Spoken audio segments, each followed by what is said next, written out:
वालेकुम रहमतुल्लाहि बरकातुहू जी मेरे भैनों ते भराओ अज ਅਸੀਂ ਤੁਹਾਡੇ ਸੇ ਨਵੀਂ ਰੈਸਿਪੀ ਲੈ ਕੇ ਆਏ ਐਗਲੈਸ ਕੱਪ ਕੇਕਸ ਦੀ। ਇਹਨੂੰ ਚਾਹੋ ਤਾਂ ਤੁਸੀਂ ਕਾਫੀ ਫਲੇਵਰਸ ਬਣਾ ਸਕਦੇ ਹੋ, ਅਗਰ ਚਾਹੋ ਤਾਂ ਤੁਸੀਂ ਇਹਨੂੰ ਚਾਕਲੇਟ ਫਲੇਵਰਸ ਬਣਾ ਸਕਦੇ ਹੋ। ਮੈਂ ਚਾਕਲੇਟ ਫਲੇਵਰਸ ਬਣਾ ਸਕਦੀ ਹਾਂ ਤੇ ਤੁਸੀਂ ਅਗਰ ਕਾਫੀ ਚ ਬਣਾਉਣਾ ਤਾਂ ਬਣਾ ਸਕਦੇ ਹੋ। ਸਭ ਤੋਂ ਪਹਿਲੇ ਲਵਾਂਗੇ ਅਸੀਂ ਇਹ ਆਧਾ ਕੱਪ ਦੁੱਧ। ਇਹਨੂੰ ਤੁਸੀਂ ਇੰਨਾ ਕੁ ਗਰਮ ਕਰਨਾ ਹੈ ਪਤੀਲੇ 'ਚ ਪਾ ਕੇ ਕਿ ਇਹਦੀ ਬਬਲਿੰਗ ਵਾਲੀ ਸਟੇਜ ਆ ਜਾਏ। ਮੇਰੇ ਕੋਲ ਇਸ ਟਾਈਮ ਗੈਸ ਨਹੀਂ ਸੀ, ਇਸ ਵਜ੍ਹਾ ਤੋਂ ਸਾਨੂੰ ਇਹਨੂੰ ਓਵਨ 'ਚ ਗਰਮ ਕਰਨਾ ਪਿਆ। ਹੁਣ ਇਸ ਜਗ੍ਹਾ ਤੇ ਤੁਸੀਂ ਇਹਦੇ ਵਿੱਚ 2 ਖਾਣੇ ਦੇ ਚਮਚ ਕਾਫੀ ਪਾਣੀ ਹੈ ਕੋਕੋ ਪਾਊਡਰ। ਮੈਂ ਕੋਕੋ ਪਾਊਡਰ ਪਾਇਆ। ਤੁਸੀਂ ਇਹਨੂੰ ਅੱਛੀ ਤਰ੍ਹਾਂ ਛਾਣ ਕੇ ਪਾਣਾ। ਮੈਂ ਚੂਕੇ ਇਹਨੂੰ ਪਹਿਲੇ ਹੀ ਛਾਣ ਲਿਆ, ਇਸ ਵਾਸਤੇ ਮੈਂ ਇਹਨੂੰ ਇਹਦੇ ਵਿੱਚ ਸ਼ਾਮਿਲ ਕਰਾਂਗੀ ਔਰ ਇਹਨੂੰ ਅੱਛੀ ਤਰ੍ਹਾਂ ਮਿਕਸ ਕਰਾਂਗੀ।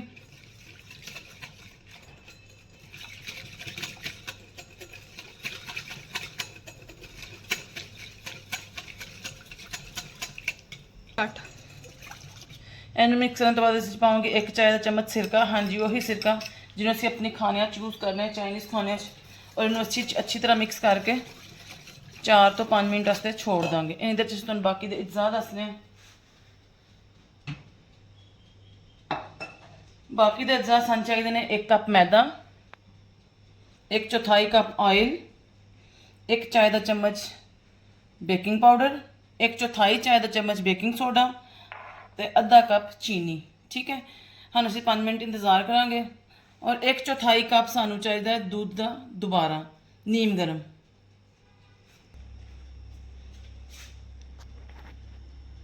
ਹਾਂਜੀ 5 ਮਿੰਟ ਹੋ ਗਏ ਜੀ ਸਾਨੂੰ ਇਹਨੂੰ ਮਿਕਸ ਕੀਤੇ ਹੋਏ। ਤੇ ਇਹ ਦੁੱਧ ਜਿਹੜਾ ਹੋ ਗਿਆ ਫਟ, ਔਰ ਇਹਨੂੰ ਫੜਨਾ ਹੀ ਜ਼ਰੂਰੀ ਸੀ। ਹੁਣ ਇਹ ਫਟ ਗਿਆ ਤੇ ਅਸੀਂ ਇਹਦੇ ਅੰਦਰ ਮਿਕਸ ਕਰਾਂਗੇ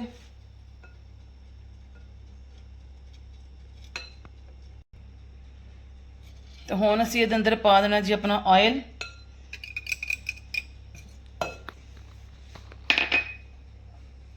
ਔਰ ਨਾਲ ਹੀ ਅਸੀਂ ਇਹਦੇ ਅੰਦਰ ਪਾ ਦੇਣੀ ਆਪਣੀ ਪਿਸੀ ਹੋਈ ਚੀਨੀ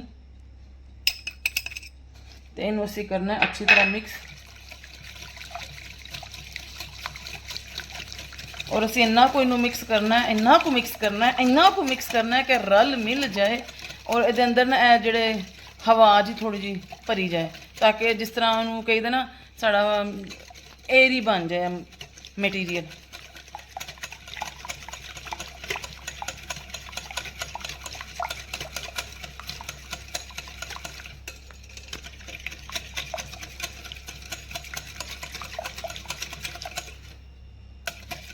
ਹੁਣ ਚੀਨੀ ਇਹਦੇ ਅੰਦਰ ਅੱਛੇ ਤਰੀਕੇ ਨਾਲ ਮਿਕਸ ਹੋ ਗਈ ਹੈ।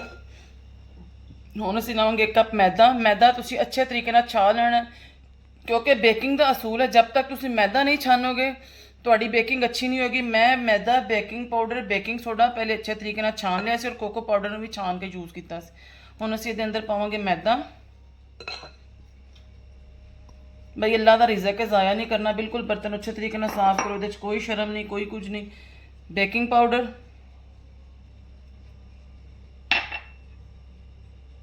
बेकिंग सोडा,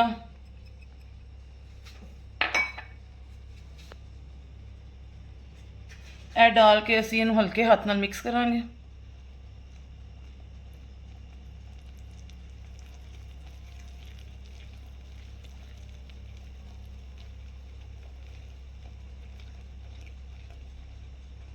ਹੁਣ ਦੇਖੋ ਇਹ ਕੰਸਿਸਟੈਂਸੀ ਨਹੀਂ ਹੋਣੀ ਚਾਹੀਦੀ, ਇਹ ਸਾਨੂੰ ਇੱਥੇ ਗਾੜਾ ਲੱਗ ਰਿਹਾ। ਇਹਨੂੰ ਨਾਰਮਲ ਕਰਨ ਵਾਸਤੇ ਅਸੀਂ ਪਾਵਾਂਗੇ ਇਹਦੇ 'ਚ 1/4 ਕੱਪ ਦੁੱਧ, ਜਿਹੜਾ ਮੈਂ ਤੁਹਾਨੂੰ ਪਹਿਲੇ ਦੱਸਿਆ ਸੀ ਅਸੀਂ ਬਚਾਇਆ ਹੋਇਆ ਨੀਮ ਗਰਮ ਜਾਂ ਰੂਮ ਟੈਂਪਰੇਚਰ ਤੇ, ਠੰਡਾ ਨਹੀਂ ਹੋਣਾ ਚਾਹੀਦਾ। ਇਹਨੂੰ ਇਹਦੇ 'ਚ ਪਾ ਕੇ ਅਸੀਂ ਮਿਕਸ ਕਰਾਂਗੇ ਹਲਕੇ ਹੱਥ ਨਾਲ। ਯਾਦ ਰੱਖਣਾ ਬੇਕਿੰਗ ਕਦੀ ਵੀ ਤੁਸੀਂ ਸਖਤ ਹੱਥ ਨਾਲ ਨਹੀਂ ਕਰਨੀ, ਵਰਨਾ ਤੁਹਾਡਾ ਕੇਕ ਜਿਹੜਾ ਉਹ ਬੈਠ ਜਾਏਗਾ ਜਾਂ ਸਖਤ ਹੋਏਗਾ। ਜਾਂ ਤਾਂ ਇਹਨੂੰ ਤੁਸੀਂ ਕੱਟ ਫੋਲਡ ਕਰੋ, ਇੰਜ ਇੱਕ ਵਾਰੀ ਕੱਟ ਇੱਕ ਵਾਰੀ ਫੋਲਡ, ਜਾਂ ਜਿਸ ਡਾਇਰੈਕਸ਼ਨ 'ਚ ਤੁਸੀਂ ਸ਼ੁਰੂ ਕੀਤਾ ਉਹਦੇ 'ਚ ਹੀ ਤੁਸੀਂ ਚਲਾਉਣਾ ਹੈ। ਤੁਸੀਂ ਇਹਨੂੰ ਉਲਟਾ ਸਿੱਧਾ ਨਹੀਂ ਚਲਾਉਣਾ। ਇੱਕ ਦਫਾ ਤੁਸੀਂ ਇੰਜ ਸ਼ੁਰੂ ਕਰਤਾ ਤੇ ਤੁਸੀਂ ਇਹਨੂੰ ਇੰਜ ਹੀ ਚਲਾਉਣਾ, ਤੁਸੀਂ ਇਹਨੂੰ ਪੁੱਠੇ ਸਿੱਧੇ ਪੰਗੇ ਨਹੀਂ ਇਹਦੇ ਨਾਲ ਲੈਣੇ।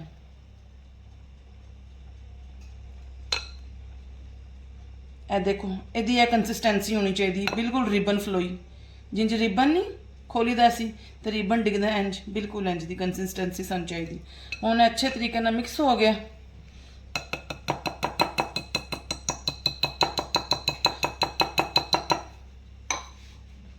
ਹੁਣ ਦੇਖੋ ਅਸੀਂ ਆਪਣੇ ਮੋਲਡ 'ਚ ਲਾਈਨਰ ਲਗਾਏ ਹੋਏ ਨੇ ਕੱਪ ਕੇਕ ਵਾਲੇ, ਇਹ ਤੁਹਾਨੂੰ ਈਜ਼ੀਲੀ ਮਿਲ ਜਾਣਗੇ। ਹੁਣ ਅਸੀਂ ਲੈਣਾ ਹੈ ਆਈਸਕ੍ਰੀਮ ਸਕੂਪਰ। ਅਗਰ ਤੁਹਾਡੇ ਕੋਲ ਇਹ ਹੈ ਤੇ ਠੀਕ ਹੈ, ਵਰਨਾ ਤੁਸੀਂ ਇਸ ਚਮਚ ਦੀ ਮਦਦ ਨਾਲ ਵੀ ਇਹਨੂੰ ਇਹਦੇ ਚ ਪਾ ਸਕਦੇ ਹੋ। ਮੈਂ ਚੁੱਕੇ ਇੱਕ ਆਈਸਕ੍ਰੀਮ ਸਕੂਪਰ ਦਾ ਅੰਦਾਜ਼ਾ ਰੱਖਣੀ ਆ। 1 ਕੱਪ ਦੇ ਵਿੱਚ ਇੱਕ ਆਈਸਕ੍ਰੀਮ ਸਕੂਪਰ ਬਹੁਤ ਹੁੰਦਾ ਹੈ, ਯਾਨੀ ਕਿ ਤੁਸੀਂ 3/4 ਕੱਪ ਭਰਨਾ ਹੈ। ਬਹੁਤ ਜ਼ਿਆਦਾ ਓਵਰ ਫਿਲਿੰਗ ਨਹੀਂ ਕਰਨੀ ਕੱਪ ਦੀ, ਕਿਉਂਕਿ ਇਹਨੇ ਫੁੱਲਣਾ ਵੀ ਹੈ ਤੇ ਫਿਰ ਉਹ ਫਿਰ ਪੱਕੇਗਾ ਨਹੀਂ ਅਗਰ ਉਹਨੂੰ ਫੁੱਲਣ ਦੀ ਜਗ੍ਹਾ ਨਹੀਂ ਮਿਲੇਗੀ। ਓਵਨ ਅਸੀਂ ਆਪਣਾ ਪ੍ਰੀ ਹੀਟ ਹੋਣ ਤੇ ਰੱਖ ਦਿੱਤਾ ਹੈ।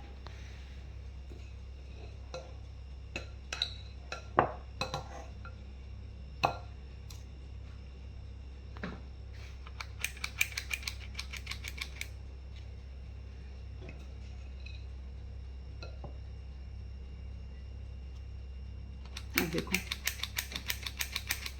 एक स्कूप जड़ा ना बहुत है 1 कप केक वास्ते।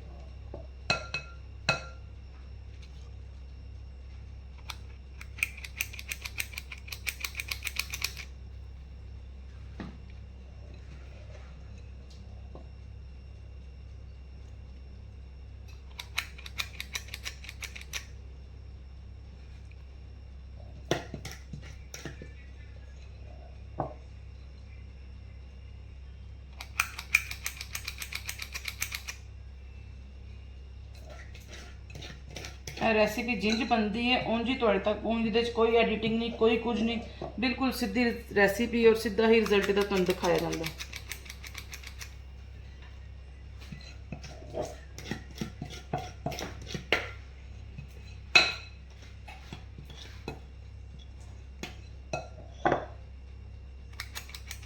चलो जी, इन्ने मैटीरियल साढ़े 8 कप केक तैयार होंगे। ओवन उसी पहले ही प्री हीट पे लाया हुआ है।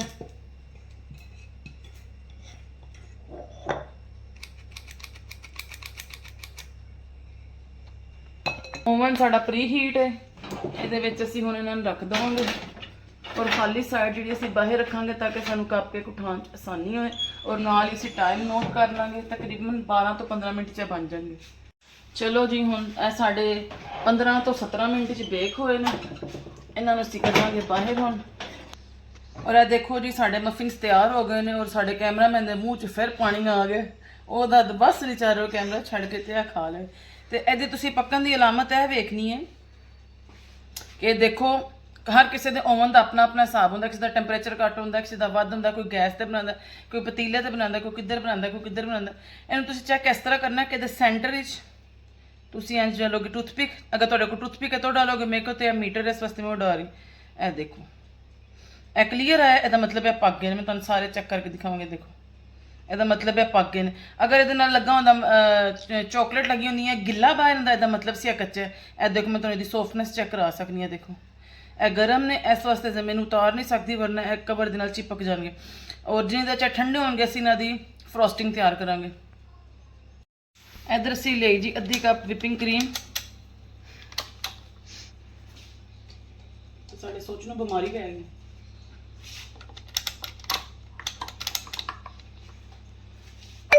बगावत करन तो उतर असी करांगे जी। अच्छा जी, बेकिंग के चंद असूल होंदे ने।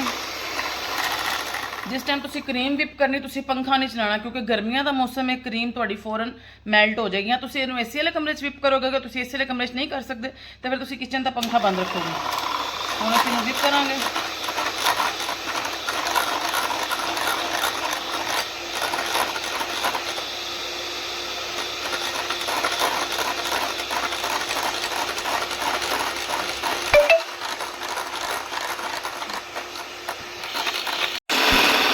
देखो जी, क्रीम के पीक्स आने लग गए हैं। पीक्स आना जड़ी जरूरी है।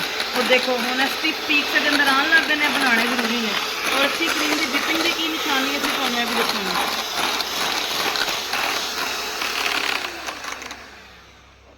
क्रीम के अच्छे तरह विप होने की निशानी आए हुए। देखो जी, असी बाउल उल्टा कर रहे हैं, क्रीम बिल्कुल भी बाहर नहीं आ रही। जब दज हो जाए समझो थोड़ी क्रीम तैयार है।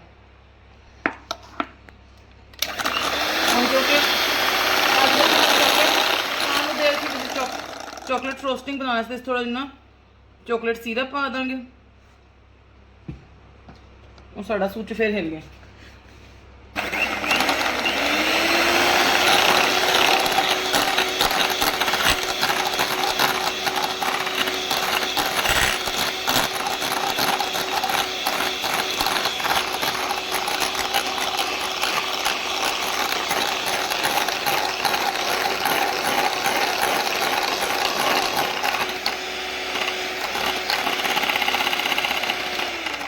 ਚਲੋ ਜੀ ਕਰੀਮ ਸਾਡੀ ਰੈਡੀ ਹੋ ਗਈ।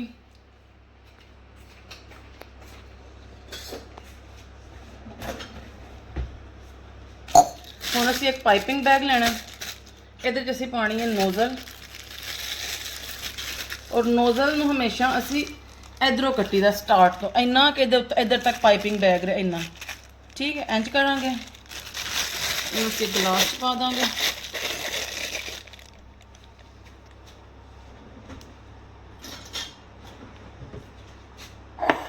ਹੁਣ ਸਪੈਚੂਲਾ ਦੀ ਮਦਦ ਨਾਲ ਅਸੀਂ ਇਹ ਕਰੀਮ ਇਹਦੇ ਵਿੱਚ ਪਾ ਦਾਂਗੇ।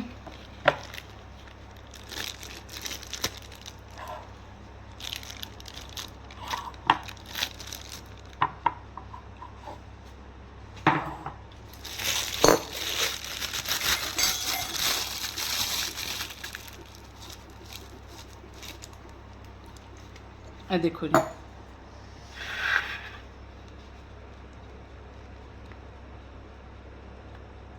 ਇਹ ਅਸੀਂ ਦੀ ਫਰੋਸਟਿੰਗ ਕਰ ਦਾਂਗੇ।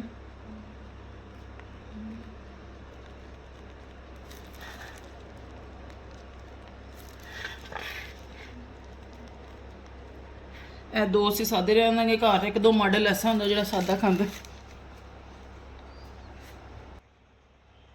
ਥੋੜਾ ਇਹਨੇ ਬੀਟਸ ਪਾ ਕੇ ਜਿਸ ਨਾਲ ਡੈਕੋਰੇਟ ਕਰ ਲਾਂਗੇ। ਔਰ ਇਹ ਹੁਣ ਸਾਡੇ ਐਗਲੈਕਸ ਤਿਆਰ ਨੇ। ਅਸੀਂ ਤੁਹਾਨੂੰ ਇੱਕ ਕੱਪ ਕੇਕ ਤੋੜ ਕੇ ਵੀ ਦਿਖਾਉਂਦੇ ਹਾਂ, ਸਬਰ ਕਰੋ ਤੁਸੀਂ ਜ਼ਰਾ। ਅਸੀਂ ਆਪਣੇ ਨੂੰ ਤੁਹਾਨੂੰ ਪੂਰਾ ਐਂਟਰਟੇਨ ਕਰਨ ਦੀ ਕੋਸ਼ਿਸ਼ ਕੀਤੀ ਹੈ। ਤੁਹਾਨੂੰ ਅਗਰ ਸਾਡਾ ਚੈਨਲ ਪਸੰਦ ਹੈ, ਲਾਈਕ ਕਰੋ, ਸ਼ੇਅਰ ਕਰੋ, ਸਬਸਕ੍ਰਾਈਬ ਕਰੋ। ਇਹ ਦੇਖੋ ਜੀ, ਇਹ ਸਾਡਾ ਮਫਿਨ ਹੈ, ਬਿਲਕੁਲ ਸੌਫਟ ਸਪੌਂਜੀ। ਇਹ ਦੇਖੋ ਜੀ, ਵੇਖੀ ਹੁਣ ਕੀ ਰਿਸਪੌਂਸ ਮਿਲਦਾ ਸਾਨੂੰ।